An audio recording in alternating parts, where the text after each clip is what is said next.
So, yun po what's up sa inyo mga kanino? Bali ito nga pala yung gagawin nating lamesa.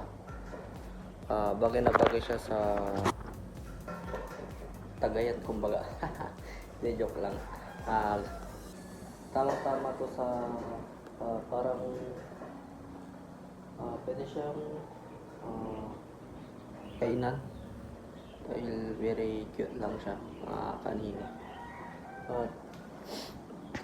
Yun yung paa mga kanino. Ay putang ina.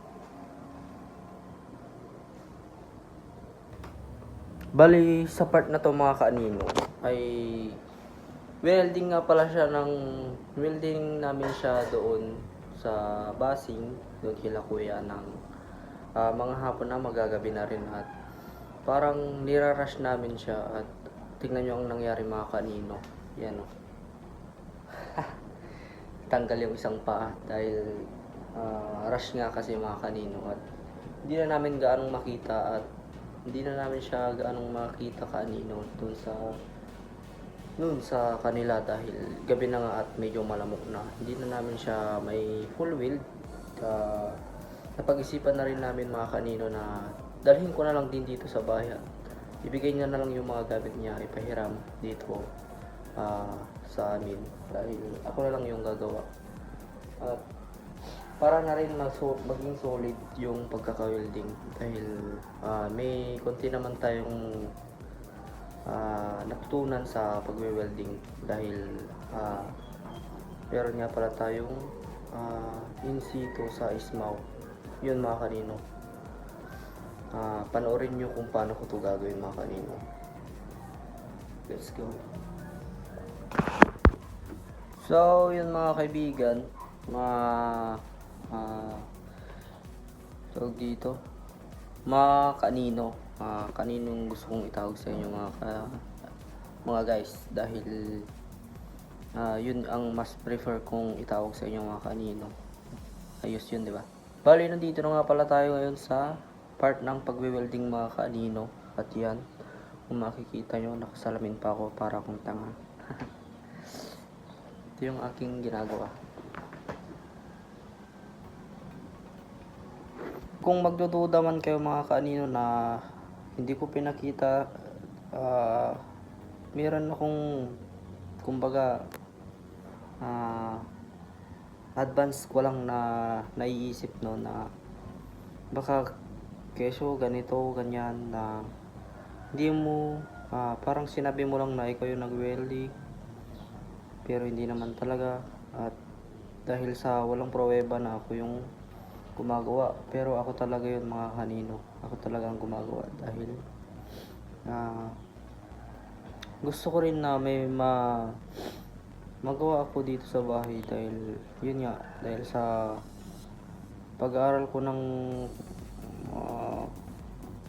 Japanese language ay wala na akong nagagawa dito sa bahay at gusto ko rin talagang makabuo ng lamesa para sakaling matuloy ako dun may makita akong nagawa dito sa bahay, di ba? Ayos yun, di ba mga kanino, na may nagawa kang parang project mo. Kaya kung may nagdududa man o may makakapanood ditong magduda na hindi ako yung gumawa, so yun mga kanino, sasabihin ko lang ay ipapakita ko na lang sa inyo yung output ng ginagawa ko mga kanino dahil medyo mahaba itong video na to kung bibidyoin ko pa, di ba? Kaya maniwala lang kayo na ako yung gumawa. Let's go. So yung mga kanino bakit nga pala siyang ma-full with mga kanino, merienda muna tayo mga kanino para medyo malagyan ng konti yung tiyan natin para banat ulit para sa pagbabuffing.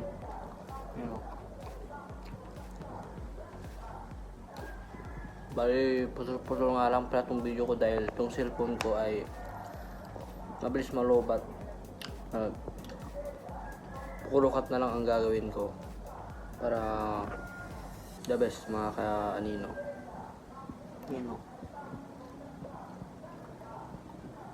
babafingin ko nga lang pala yung kahoy dyan para may patong, tsaka may bibili na rin ako ng screw na pang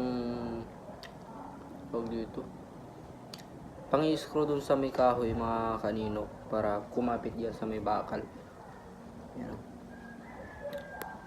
Nang mga kanino, merinda tayo. Update ko na lang kayo dito mamaya sa pagbabaping mga kanino. Let's go. So, yun mga kanino. Yun mga kanino dahil maghahapon na 3:15. Yan. Kita nyo ba? 3:15 na nga pala mga kanino, kaya medyo irarush na nga rin pala to. Ito. Ito na nga pala yung kahoy na sinasabi ko mga kanino. Kailangan pa nga pala siyang ito. Kita nyo ba yan? Yan. Kailangan pa siyang putulan dahil hindi siya pantay.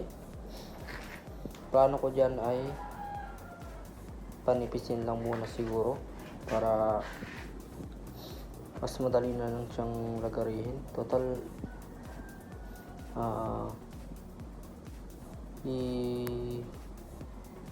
ang tawag dito, ibabaping ko pa naman mga kanino, kaya medyo ninipis pa to. Yan, medyo makapal pa siya sa ngayon.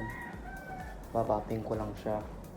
Ang alam ko dito, maraming ubusin ng popping to. Ito yung sinasabi ko mga kanino. Yan o. Ito siya. Meron akong 4 na ganito. Hindi ko alam kung kakayanin mga kanino.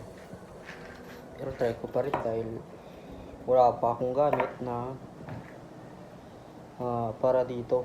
Wala akong gamit na para siya ay mapanipis. Kaya try ko to kung kaya niya. Pero malakas din naman to umubos ng kahoy kasi bago pa. So yun lang muna mga kanino. I-update ko na lang po siguro kayo mamaya. So yun mga kanino, let's go.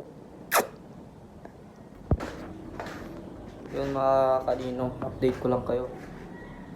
What the heck, masyado nga palang malikabok yung pagbabaping mga kanino.